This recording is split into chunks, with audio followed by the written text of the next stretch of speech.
Banyarwanda, Barundi, Banyayuganda, Bakongomani, namwe mwese mwumva ururimi rw'ikinyarwanda, Ikirundi, Igifumbira n'Ikinyamurenge, mbifurije ikaze ku rubuga rwacu.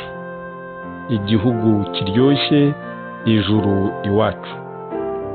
By'umwihariko ikaze mwese ibikomangoma, ingabo z'Imana nyakuri, mu bihugu dutuyemo bitandukanye: Rwanda, Burundi, DRC, Uganda, no hakurya y'amazi magari, Amerika, Buraya, Aziya na Oceania. Ibikomangoma, ingabo z'Imana, ni ba Mesiya, ba Kristo, abacunguzi, abantu b'indashyikirwa biyemeje kubohoza umutima w'Imana ku rwego rw'urugo, umuryango, ubwoko n'igihugu. Igihugu kiryoshye, ijuru iwacu, ni igihugu kizagendera ku mahame y'ubwami bw'Imana na Repubulika.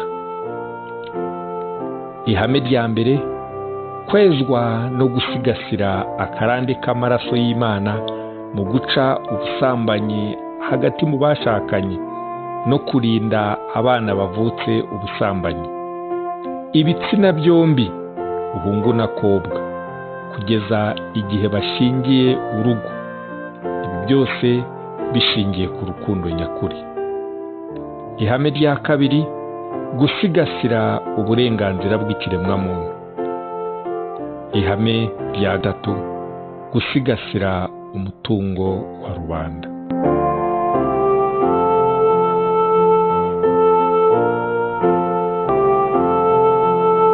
Mu gihe urubuga rwacu ari igihugu kiryoshye, ijuru iwacu, insanganyamatsiko ihagaze ku gusobanukirwa ubwami bw'Imana, understanding the kingdom of heaven. Cyane ko abantu bashobangirirwe mu kubona ubutegetsi buzanira amahoro n'ituze birambye abaturage.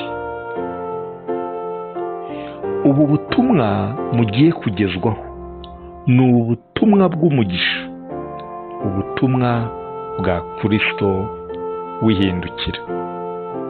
Ubu butumwa turabusanga mu isezerano risoza, completed testament.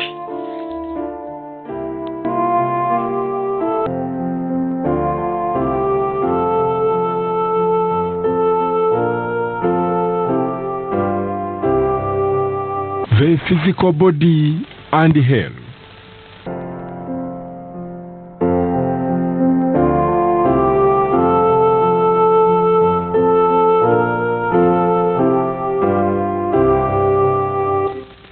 Imagine you had a son who committed a murder or some crime against the state and was sentenced to death.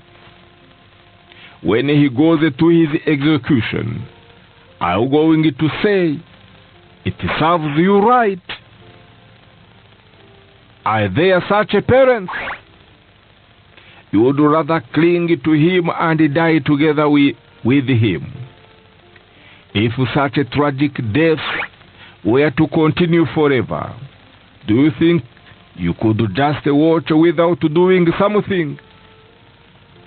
If he had to suffer an eternal death, then you would want to save him, even if it took you all eternity. You would try to do everything possible in order to save him. In this sense, God suffers miserably.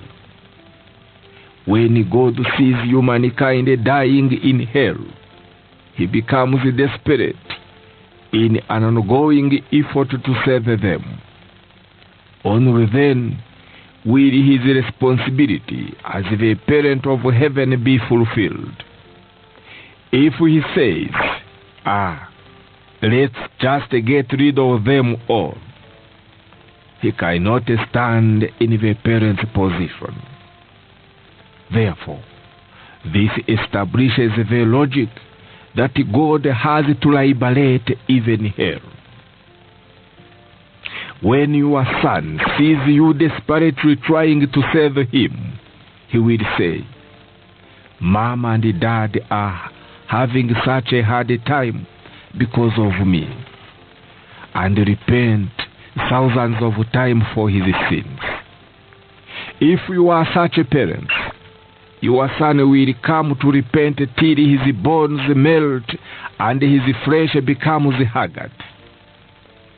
Because of your efforts, such a way can open up. Not even Satan can accuse God for his love in trying to save humankind.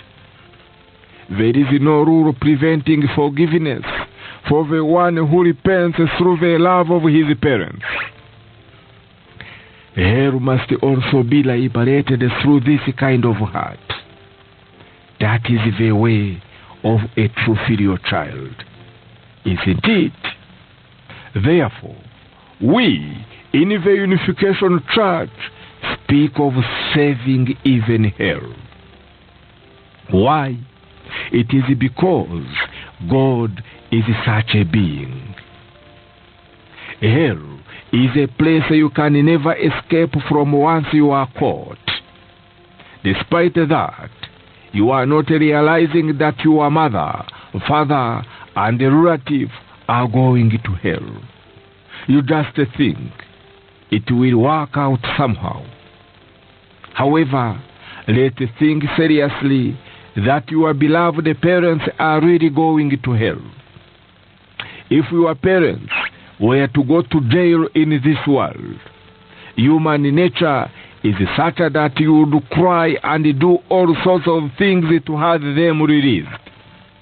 Then, even more so, if you feel that your sons and daughters, parents and relatives, brothers and sisters, with whom you have bonds made in heaven, were going to go to a prison for which they would never be set free forever, how could you have such a casual thought?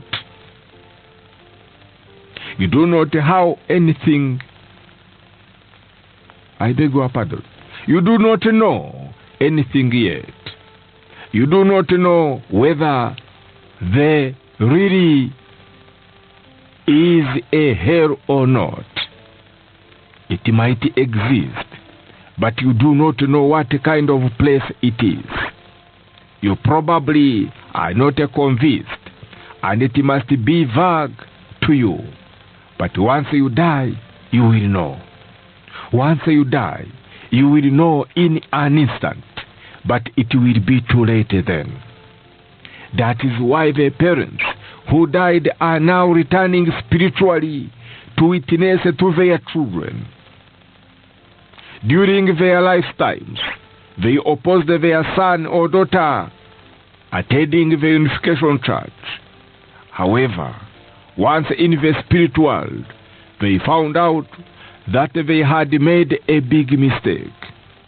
So, they are coming to this world spiritually and are eager to lead the people to the church.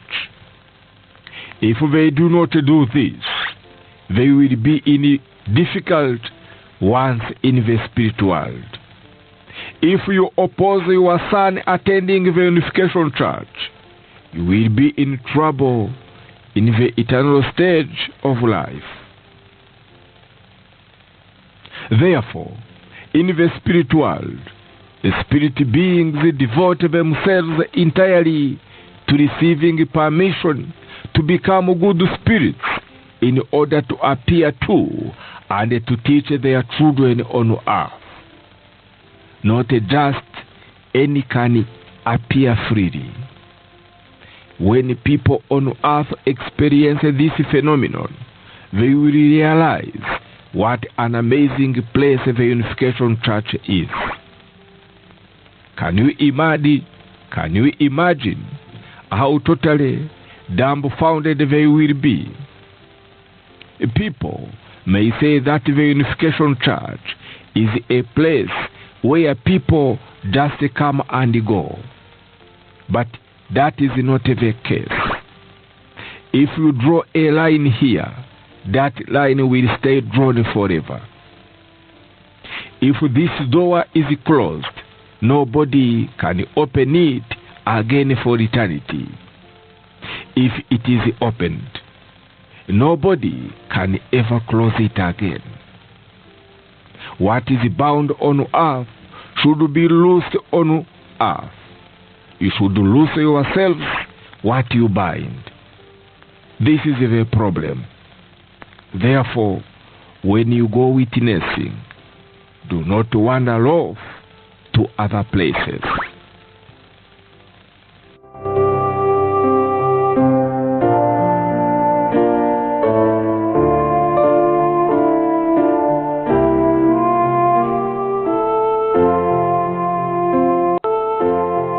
Abantu mufite amahirwe yo kumva ururimi rw'icyongereza n'agaciro kubera ko ubu butumwa ni bushya kuko ni ubutumwa bwa Kristo wihindukira.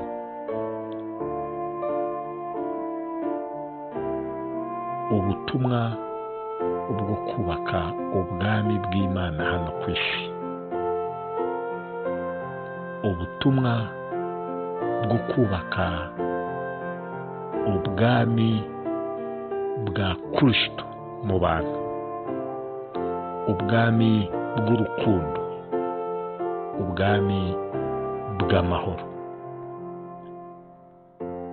Ijuru dusanzwe turizi turivuga, ariko ntabwo twigeze turisobanukirwa. Iki nicyo gihe rero cy'amahirwe gusobanukirwa ijuru. Ijuru nta gaciro twabona twarihereza. Niyo mpamvu rero mu gihe dufite inyota y'amahoro, ubumwe, ubwisanzure n'umunezero, buri muntu wese akwiye gushyiramo ingufu agasobanukirwa ijuru. Niyo nzira yonyine yo kubaka igihugu kiryoshye.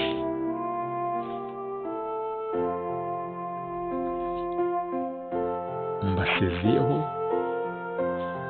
mbifuriza amahoro y'Imana. Mukomeze mudusure ku mbuga zacu igihugu kiryoshye, ijuru iwacu, hamwe n'ibikomangoma, ingabo z'Imana.